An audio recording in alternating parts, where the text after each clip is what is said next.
Have you ever felt stuck? Stuck in an argument that goes nowhere? Stuck listening to two sides shout past each other? We see it all the time. People fight over big ideas. Some say the world is just what we can touch and measure. They talk about atoms, energy, physical laws. Others say reality is all in our minds.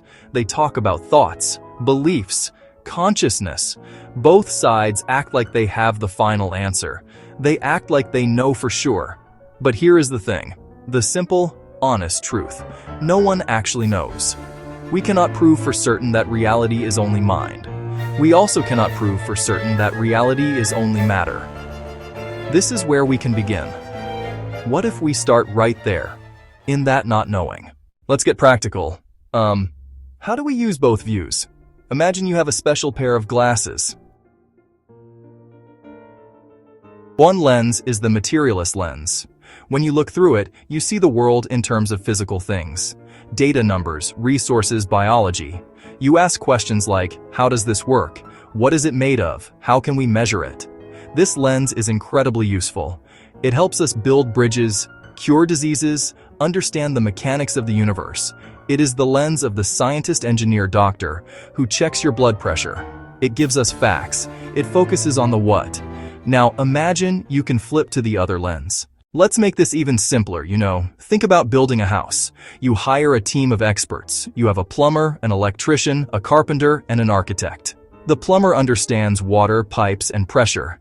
That is their world. The electrician understands circuits, wires, and voltage. That is their world. They are both specialists. They have different skills, different languages, and different tools. They are looking at the same house, but they are seeing completely different systems within it. One sees the flow of water. The other sees the flow of electrons. Both are real. Both are essential. Now imagine if the plumber and the electrician spent all day arguing. The plumber said, "This house is just a system of pipes. Your wires are an illusion." The electrician shouted back, "You're a fool. This house is nothing but a complex circuit. Your pipes are irrelevant." What would happen? The house would never get built. Or if it did, it would be a disaster. The lights would short out, the pipes would leak, and the whole thing would be unsafe. This sounds absurd, right? Of course they don't do this. They know their jobs are different but connected. They have to work together. Instead, they collaborate. They look at the same blueprint, which is their shared plan. The architect helps them see the big picture. The electrician says, "I need to run a wire through this wall." The plumber looks and says, "Okay, just be careful not to hit the main water line that runs right here." They coordinate. They respect each other's expertise. They don't try to do each other's jobs. They trust that the other person knows what they are doing. The result of their teamwork is a functional, safe, and comfortable home. The house works because their different systems work together, not against each other. This is exactly how we should treat big ideas. Materialism is the plumbing. Idealism is the wiring. One deals with the physical structures of our world. The other deals with the currents of meaning, belief, and purpose that run through it. For too long, we have let the plumbers and electricians of thought argue about whose trade is more fundamental. This mindset says, stop arguing. Get out the blueprint of the problem you want to solve. Let the materialist point out the physical constraints and opportunities. Let the idealist point out the human beliefs and motivations. Then, figure out how to make them work together to build a better world. So, how do we actually do this? It sounds good in theory, but what are the steps? It's a habit you can build, like exercise. It might feel awkward at first, but it gets easier with practice. There are 4 simple steps to get started. Step 1 is the easiest and the hardest. You have to accept the unknown. You have to be able to say out loud, without feeling silly, "I don't know for sure mind matter." This is not a statement of weakness. It is a statement of intellectual honesty. It is the key that unlocks the door. It stops the fight before it starts and creates room for listening. Step 2 is learning to switch lenses. This is the practical skill at the heart of the mindset. Think of it as mental gymnastics. When you face a problem, consciously put on one lens, then the other. First, ask the materialist questions. What are the facts? What is the data? What are the physical resources involved? Write down the answers. Then switch. Put on the idealist lens. So why would this approach actually solve problems? The reason is simple. Many of our biggest, most stubborn fights are not really about substance. They are fights over identity. They are fights over labels. People love labels. It feels good to say, I am a materialist. I am an idealist. It gives us a team to belong to. It makes us feel certain in a confusing world. But these labels are also cages. Once we put one on, we often stop listening to anyone wearing a different label. We see them as the opposition, the other team. Our brain starts filtering information, accepting what fits our label and rejecting what doesn't. This new mindset helps us step outside of those labels. Be a problem solver first, a philosopher second. Focus on a shared task, like building a house, like cleaning a river. The labels become less important. The plumber doesn't care if the electrician is spiritual. They care if the wiring is safe. Collaboration weakens divisive labels and the power structures that rely on them. Many systems of power thrive on conflict to maintain control. When people stop fighting and start sharing, power shifts from the few to the many. Imagine a real example. A company is struggling with low employee morale. Materialist managers say, we need to fix the process. Let's optimize workflows, increase pay.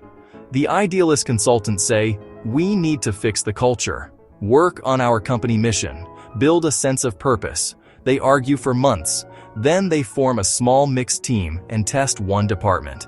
They examine both sides together. They discover an inefficient workflow causing frustration. That is a material problem, so they implement a simpler software tool. They also find employees feel their work is meaningless. That is an idealist problem. So at the same time, the team starts a weekly meeting to show how work helps real customers. They combine the practical fix with the purpose-driven fix. What happens? Morale in that department skyrockets. The solution was both. The fight over labels had been holding them back. Working together, they found the solution that was right in front of them the whole time. Let's ground this in a bigger, more complex example. Imagine a large city is facing a serious public health crisis, a rise in chronic disease. The city government is stuck. One group of advisors, the materialists, public health scientists and doctors, they focus on the physical body and the environment. They present data on diet, air quality, access to clinics, genetic predispositions. Their proposed solution is purely physical. Build more clinics, clean up the water supply, run ads telling people to eat more vegetables, charts and graphs back every claim. Logical, evidence-based plan. On the other side, the idealists, sociologists, community organizers, psychologists. They argue it isn't just physical, it's a problem of mind, belief, and community. They present data on social isolation, stress levels, cultural beliefs about medicine, lack of trust in the government. Their proposed solution: change minds and build community. Start support groups, create neighborhood festivals to reduce stress, work with local faith leaders to build trust. Powerful stories and case studies back them. The two groups just argue. The city's health gets worse. What if the mayor tried our collaborative mindset? She hires both teams for a pilot in one neighborhood. One shared goal: improve health outcomes, judged on shared results. At first, it's tense. Scientists think organizers are too soft. Organizers think scientists are cold and detached. They have a job to do. They start by sharing data. Material team maps, pollution hotspots. Material team maps, food deserts. Idealist team maps, low social trust areas. Idealist team maps, high reported stress. They overlay the maps. The reveal: the worst physical markers match highest stress and lowest trust. Suddenly, it's one problem, two sides. Teams build a joint solution. A mobile health clinic is placed in a park. Local artists transform the park into a welcoming community space. Community events reduce stress and build trust. People are more likely to visit the clinic. Neighborhood health improves fast. No single side won the argument. The city won the result. So, what does this all mean for you? This method, this mindset, is not some magic spell. It will not solve every single problem overnight. It is a practice. It is a new habit of thinking. It is a new habit of collaborating. It requires patience and a little bit of courage. It asks us to let go of the comfort of being certain and instead embrace the power of being curious. It asks us to stop taking sides and start picking parts. It is a challenge to our pride, but it is also an invitation to build something new and better together. The best part is, you can start right now, in a small way. You don't need permission from anyone. You don't need a big budget. Try it. Pick one small, nagging problem at your work, in your family, or in your neighborhood. Is there a recurring argument that never gets solved? Is there a project that is stuck? Find one or two other people who see the problem differently than you do. Invite them for a coffee. Don't start by arguing. Start by saying, "I think we've been stuck. What if we tried looking at this from a completely new angle?" Together. Use the 4 steps. Acknowledge what you don't know. Switch between the practical and the meaningful lenses, pick the best parts from both, and agree on one tiny experiment you can run together. For example, you could say, "Let's test this combined idea for just 2 weeks. We'll measure one simple thing to see if it's working. If it helps, we'll keep going. If it fails, we'll learn from it and try something else." Small tests build trust. They lower the risk of failure. When people see that you are genuinely trying to solve the problem, not just win an argument, they will start to trust you. And that trust is the foundation for bigger and bigger projects. The key skill is the switch. Practice it daily.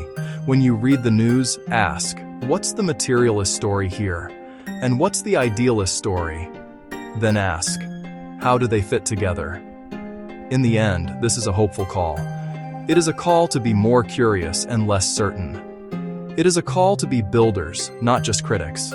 We have spent enough time shouting at each other from opposite sides of the river. This mindset is about deciding to build a bridge.